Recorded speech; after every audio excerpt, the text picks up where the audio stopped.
आज मैं आपको बताऊंगा कि पोल्ट्री का बिजनेस सही है या गलत। तो इस्लाम की रूह से देखते हैं, आइए इंजीनियर मोहम्मद अली मिर्ज़ा क्या कहते हैं।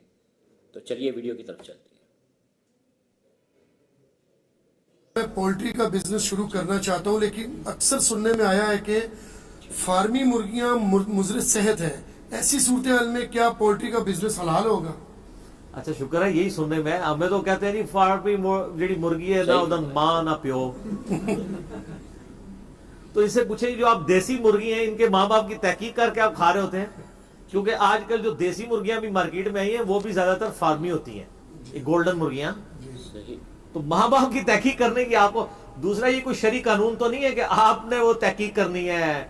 शरीयत जो लागू होती है वो लागू होती है इंसानों के ऊपर, जिन्नात के ऊपर, जानवरों के ऊपर आपने शरीयत नहीं लागू करनी है। वरना तो आपको पता है जानवरों में तो आपको पता है ये जोड़े वाला मेल फीमेल का भी चक्कर उस तरीके से स्ट्रिक्टली तो वो फॉलो नहीं हो रहा होता कि वो मियां बीवी का जैसा रिलेशनशिप है। वहां तो इस तरह ओपन ही होता है, एक मुर्गा है तो 5 मुर्गियां रखी होती है साथ। तो आप देसी भी रख के देखें तो वो अगर आप उस चक्करों में पड़ जाएंगे, ना माँ ना प्यो, तो ये तो और चक्कर है। बाकी ये जो मुजरे सेहत वाला मसला है ना, ये पाकिस्तान में भी उठा था, सुप्रीम कोर्ट ने भी इसका नोटिस लिया, वो फीड के एतबार से फिर अल्टीमेटली अब तो खैर मामला रिजॉल्व हो गया, अल्लाह का शुक्र है। बाकी ये कहना कि उनकी फीड में सुअर या बाकी चीजें शामिल की जाती हैं, हमें तो कोई ऐसी तहकीक नहीं मिली है। और दूसरी बात यह है कि सुअर को तो छोड़ दें, आपकी देसी मुर्गियां भी जो खा पी रही हैं, क्या वो कीड़े मकोड़े, क्या वो आपके नजदीक हलाल हैं खाने? गटरों का वो पानी पीती हैं, कीचड़ से वो पीती हैं, उनके ऊपर आप शरीयत क्यों लागू कर रहे हैं? इल्ला ये कि उनको जो स्टीरॉइड्स दिए जाते हैं उसके कोई फिजिकल नुकसानात ना हो, तो वो ज्यादा खाने में तो है नुकसान, ये तो बात सही है। Excess of everything is bad. वो तो आप कोई भी गोश्त, आप छोटा गोश्त भी ज्यादा खाएं, मोटा गोश्त भी ज्यादा खाएं, हालांकि ये सुन्नत भी है। मोटा गोश्त सुन्नत इब्राहिमी है, वो बुना हुआ बछड़ा ले आए थे, कुरान में आता है। छोटा गोश्त बुखारी मुस्लिम है, नबी इस्लाम का पसंदीदा था। लेकिन ये भी आप अगर गोश्त ही गोश्त सिर्फ खाते रहे तो ये भी आपके लिए मुजर सेहत है, तो उसकी वजह से वो चीज तो आराम नहीं हो जाएगी। पोल्ट्री का बिजनेस बिल्कुल जायज है, कर सकते हैं। और इसमें 2 तरह की आपको पता ना मुर्गियां हैं, इनकी जेनेटिक एक उन्होंने यानी बायोलॉजिकल फॉर्मेशन है। एक मुर्गी वो है जो लेयर कहलाती है, लेयर वो है जो अंडे देती हैं, और वो जब मार्केट में आती है वो इतनी बड़ी बड़ी होती हैं मुर्गियां, वो बिल्कुल अंडे देके फारिग हो जाती हैं।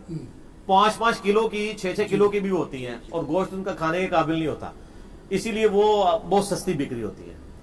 पाकिस्तान में पोल्ट्री के बिजनेस की ये बरकत है कि छोटा गोश्त आपको आज 1000 रुपए 1200 रुपए किलो मिल रहा है, वरना ये आपको 10,000 रुपए किलो मिल रहा होता। इस वक्त प्रैक्टिकली पाकिस्तान में दाल सबसे ज्यादा सस्ती मुर्गी है। ज़ाहिर इस बिजनेस की वजह से ही हुआ है ना। गरीब लोगों से आप पूछें वो तो कहते हैं हम तो दाल सब्जी नहीं पकाते, हम तो एक मुर्गी ले लेते हैं 150 रुपए की, 250 रुपए की, और उसका शोरबा लंबा करके तो पूरा खानदान खा लेता है। तो दाल तो आपकी 200-250 रुपए किलो भी पड़ रही है दालें, फिर भी वो उतना शोरबा नहीं आप बना सकते। उसका कितना उसको पतला करेंगे, कितना बना लेंगे? मुर्गी का आप पतला करें उसका टेस्ट फिर भी फील होता है। तो एक तो ये लेयर होती है, और एक दूसरी होती है ब्रायलर, जो आपके खाने के लिए इस्तेमाल हो रही होती है। ये जो आपको मार्केट में मुर्गियां मिल रही होती है ना, जो अपने पांव पे भी बेचारी खड़ी नहीं हो रही पा रही होती है, इसलिए कि उनको शुरू से ट्रेनिंग नहीं दी होती है। वो कहते हैं नहीं कमजोर है इसलिए नहीं खड़ी।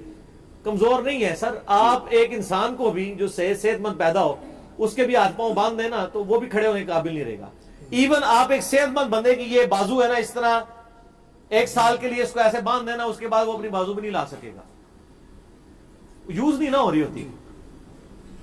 तो ये नहीं है कि मतलब वो उनका गोश्त कोई सेहत वाला नहीं है, ऐसा नहीं है। बाकी एक्सेस नहीं होना चाहिए।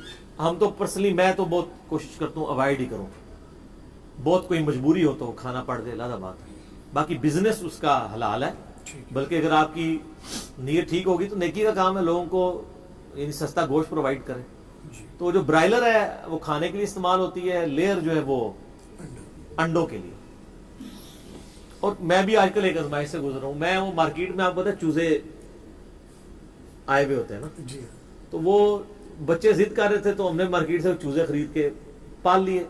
वो आप अगर 20 खरीदे तो 3-4 बच जाते हैं 20 में। वो इसलिए कि वो रिजेक्टेड चूजे होते हैं, जो बीमार होते हैं तो वो मार्केट में आ जाते हैं, तो वो फिर या किस्मत या नसीब। حالانکہ میں نے ساروں کو ویکسین بھی کرائی, ہمارے گھر سے قریب ہی ہے ہاسپٹل جانوروں کا, تو اس کے باوجود وہ, البتہ ان میں ایک چوزا ایسا نکلا, مجھے چوزا ذہن میں آ گیا, کل اس کو ہاسپٹل میں لے گئے. وہ چوزا بڑا تو ہو گیا لیکن اس کے جسم پہ بال کوئی نہیں ہے.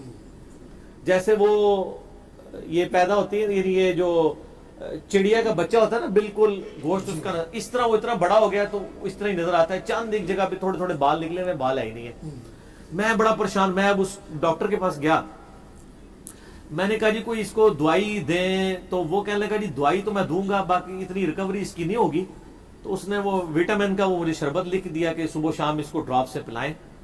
تو اور اس نے کہا جی اس کو باقی چوزوں سے, میں نے کہا باقی چوزوں سے مارتے بہت ہیں. جی تو ناظرین, آپ نے دیکھا کہ انجینئر محمد علی مرزا جو آج کل نوجوان نسل میں بہت مقبول ہیں, انہوں نے پولٹری کے بزنس کو کس طرح حلال قرار دیا اور کس طرح بتایا ہے سنت تو قرآن و حدیث کی روشنی میں.